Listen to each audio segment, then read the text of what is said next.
Hey guys, and welcome to a showdown featuring myself in charge of the Beastmen with the new and improved Khazrak One Eye, up against the legendary Wyvern, bringing a very interesting Wood Elf force, and we are going to be on Langwill here, so should be some good fun.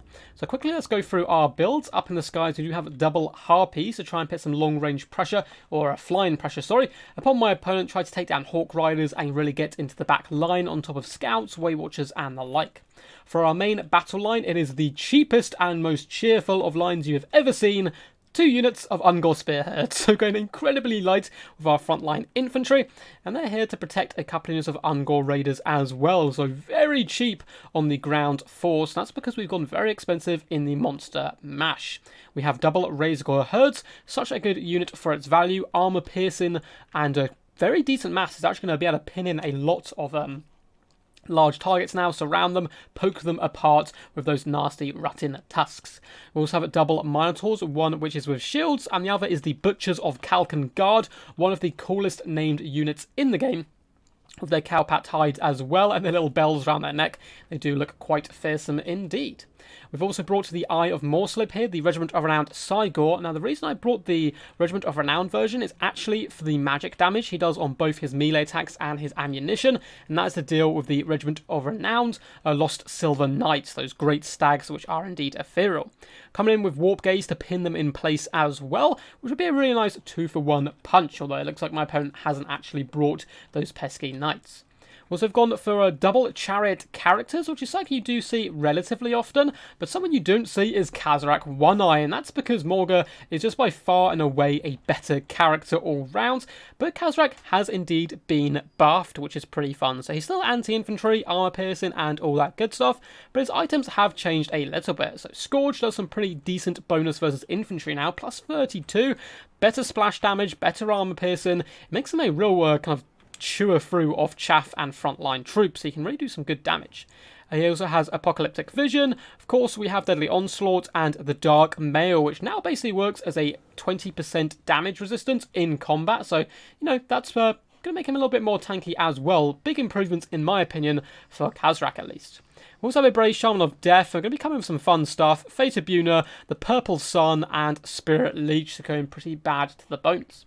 Now, for my opponent's build, up in the skies, we have the new and improved Hawk Riders, 4 units to be precise, which is very scary stuff considering I only have 2 Harpies and the 2 Ungor Raiders to really fend them off.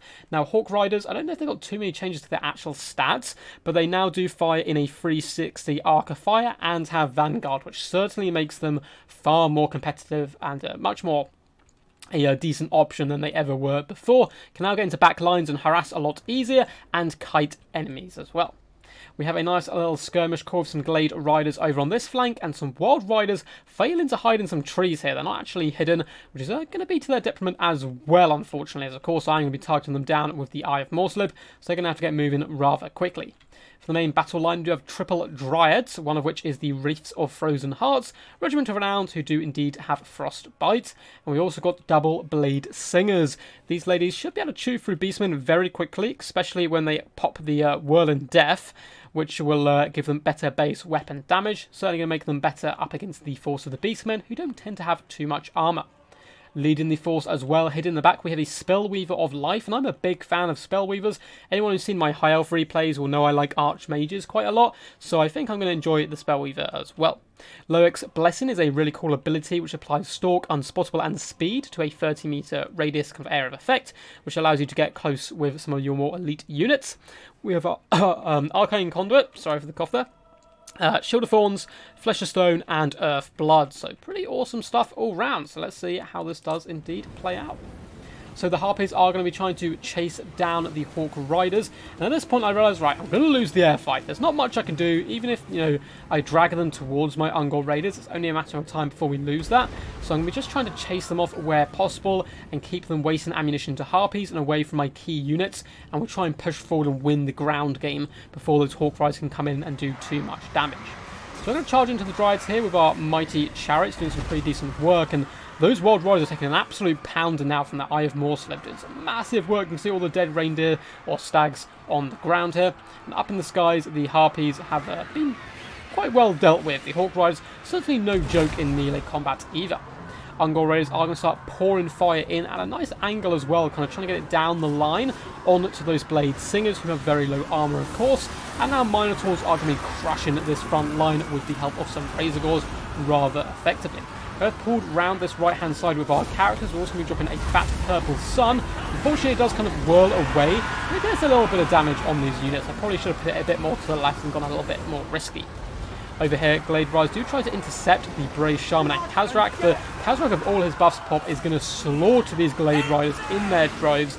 They're certainly not going to be having a good day at all. See, he's coming out with his nasty little whip there and machete, doing some pretty huge damage and breaking the Glade Riders off the field. Hawk Riders are now swooping in, trying to isolate the Minotaurs on this flank.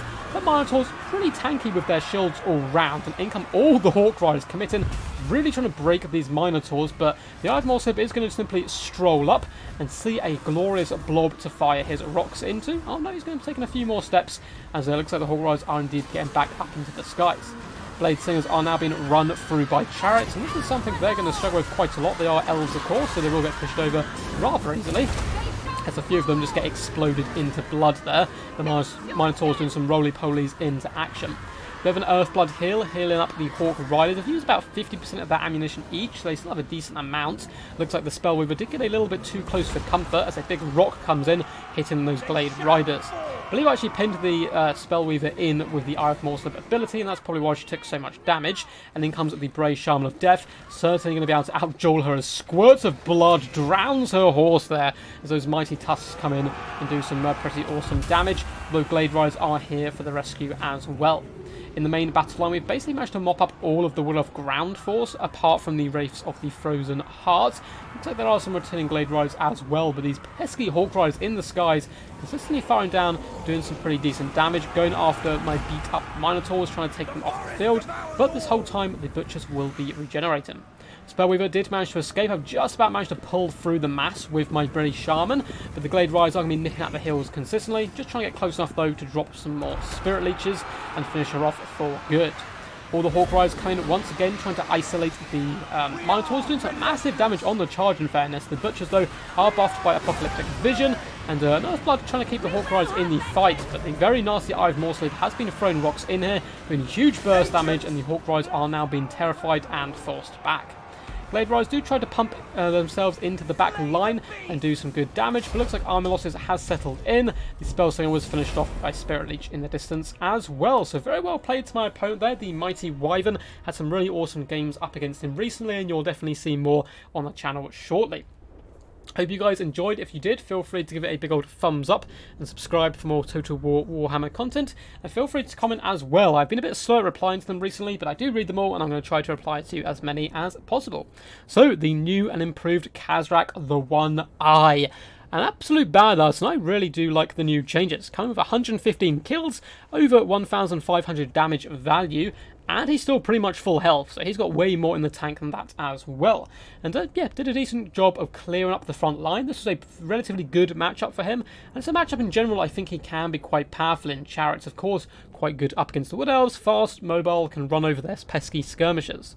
But all round, decent performance. Of course, the Ungors didn't do too much, but they were just there to try and help saturate some of the Minotaurs and also protect the Archer line, which did a good job of pressurising those Hawk Riders, and the sacrifice of the Harpies was not in vain. They managed to drive away those Hawk Riders for a decent amount of time, which allowed a mixture of the Razordons, Butchers of Kalkengard, and these basic Minotaurs to really help chew through that front line, and also allowed the Eye of Morslip to do some pretty decent damage. The Hawk Riders have been improved quite nicely. I think we're definitely going to see them a lot more in kind of the meta in general. I don't think they're like crazy powerful or anything now.